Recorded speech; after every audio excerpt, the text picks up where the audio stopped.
বন্ধুরা আবারও চলে এসেছি তোমাদেরকে দুকলি রবীন্দ্রসঙ্গীত শোনাতে। যদি ভালো লাগে ভিডিওটা লাইক করো, শেয়ার করো, কমেন্ট করো, পাশে থেকো, চ্যানেলটা সাবস্ক্রাইব করে দিও। দেখো বন্ধুরা, আমি কিন্তু বিশারদ নেই, তোমাদের উৎসাহতেই তোমাদের কমেন্টেই ভালো লাগে, তাই জন্য আমি তো গানটা গাই।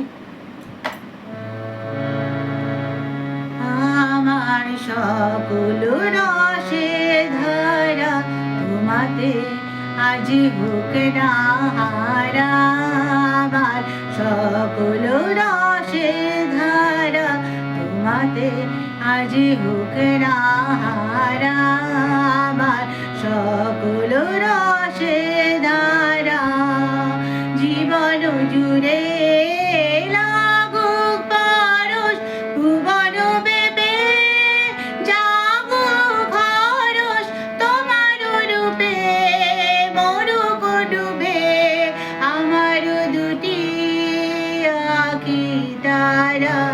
আমার সকল